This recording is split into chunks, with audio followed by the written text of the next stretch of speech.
Ini adalah sebuah dinding yang tak terlihat. Orang tidak bisa keluar dan tidak bisa masuk. Sebuah truk menabraknya, seperti sebuah pembatas. Kepala truk masuk ke bagian belakang. Pesawat yang terbang di ketinggian juga tidak bisa terbang keluar.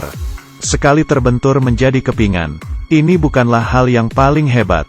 Dinding tembus pandang ini memiliki kemampuan yang besar. Barang yang beraluminium akan langsung terhisap. Tidak peduli di badan ada barang sekecil apapun, atau lonceng yang di dalam gedung. Kekuatan hisap yang besar ini bahkan bisa menerbangkan Da Zuang yang 200 kg. Sol yang anti licin pun juga tidak ada gunanya. Tetap saja dihisap. Kunci di tangan Xiao Mei pun juga besi. Tiba-tiba, sebuah tong terhisap ke dinding, membuat kedua orang terkejut. Di saat kedua orang merasa beruntung, sebuah mobil mulai bergerak. Di saat mobil akan menabrak, Xiao Mei buru-buru membuka borgol Da Zuang. Da Zuang menghindar dari bahaya. Xiao Mei pun tertabrak mobil dan meninggal. Di sisi lain lebih parah. Panci semuanya ditarik. Sekotak pisau juga berterbangan ke arah pintu.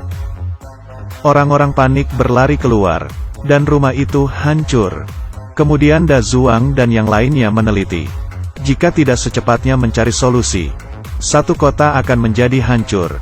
Di saat itu, dinding transparan terjadi hal yang mengerikan. Semua sampul mulai terang dan gelap. Tidak berhentinya memunculkan suara. Cui yang mendengar langsung pingsan. Orang di luar juga sama. Satu demi satu pingsan. Yang aneh adalah, hanya Da Zuang dan beberapa orang yang tidak pingsan. Apa dia mempunyai suatu hubungan dengan dinding transparan? Orang-orang yang mendengar suara pingsan. Suara seperti ini berkelanjutan selama 2 menit. Selain Da Zuang dan beberapa orang, sisanya pingsan. Ya ampun, sebenarnya apa yang terjadi? Xiao Shuai menangis di samping anaknya. Kemudian dia memutuskan untuk gantung diri, meletakkan tali di lehernya, dan perlahan-lahan mengatur nafas, bersiap untuk gantung diri. Tiba-tiba, Da Zuang menghampirinya. Xiao Shuai menggunakan kakinya menendang papan, dan langsung jatuh ke bawah. Untungnya wanita ini memutuskan tali dan menolongnya. Kemudian hal yang aneh terjadi. Medan magnet dinding transparan perlahan-lahan menghilang. Orang yang pingsan pun mulai siuman. Meski semua orang siuman, tapi kemudian bencana kedua datang. Tanaman yang ditanam penduduk. Muncul sesuatu yang lucu. Mereka bisa makan makanan yang 200 kali lebih berat dari diri mereka sendiri. Ini membuat mereka meneliti. Mereka dengan cara membakarnya, tapi sepertinya membahayakan. Da Zuang dalam keadaan bahaya. Dia menyemprot tanaman dengan pesawat.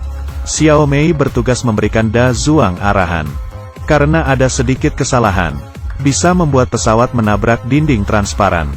Tapi di detik terakhir, karena jarak dengan dinding terlalu dekat, sayap pesawat idak sengaja terkikis oleh dinding. Untungnya Da Zuang tetap mengoperasikan dengan tenang. Dan pesawat kembali dengan selamat. Masalah tanaman baru saja terselesaikan. Cuaca langit mulai berubah. Semua orang kembali seperti semula. Mempersiapkan ember untuk menampung hujan. Tapi mereka bingung melihat air hujan. Ya Tuhan, air hujan ternyata berwarna merah. Apakah ini gula anggur? Seorang gadis menyentuhnya, dan langsung menariknya karena sakit. Ini adalah bencana ketiga. Setelah Xiao Mei meneliti, hal ini disebabkan oleh alga. Kemudian Da Zuang dengannya menyetir mobil ke sumber air. Lalu menyiram obat ke air tersebut. Menyiram selama sejam. Air hujan yang berwarna merah perlahan kembali normal. Dengan cepat masuk ke bencana keempat. Dinding transparan mengubah musim di dalamnya. Semuanya mulai menjadi es. Beberapa anak muda yang penasaran berjalan ke sana. Dan salah satu pria menyentuhkan tangannya ke dinding. Dan area yang dia sentuh memancarkan cahaya biru. Dia bisa merasakan dinding itu sedang bergerak ke bawah. Tapi di saat dia ingin menarik kembali tangannya, baru sadar tangannya terlengket. Melihat tangannya ikut terus bergerak ke bawah. Yang lainnya sekuat tenaga menariknya. Dan akhirnya tangannya terlepas. Ya ampun, kalau terlambat selangkah saja, tangan kanannya yang berharga mungkin saja sudah tidak ada. Tidak lama kemudian, setelah dinding memunculkan suara lagi, akhirnya berhenti bergerak. Beberapa orang meletakkan tangannya di dinding, merasakan fenomena aneh.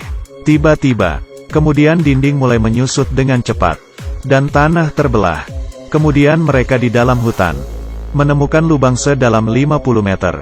Beberapa orang mengikat tali, dan sampai di dasar lubang. Ini adalah lubang yang terbentuk alami.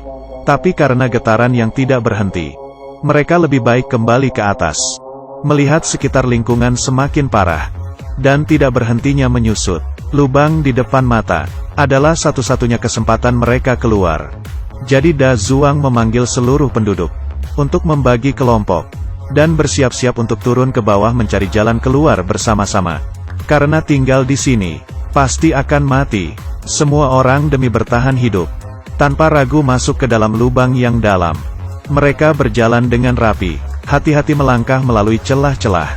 Tak lama berjalan, di dalam dinding dipenuhi kupu-kupu. Seperti di dalam mimpi, semua orang yang melihat pun terbengong. Setelah kupu-kupu dikagetkan, semuanya beterbangan, dan yang tertinggal di depan mereka bukanlah jalan keluar, tapi dinding yang ditutupi oleh batu. Ketika semua orang bingung, Da Zuang mengulurkan tangan kanannya di atas dinding batu. Lalu muncul cahaya biru. Dinding mulai retak dan terbuka.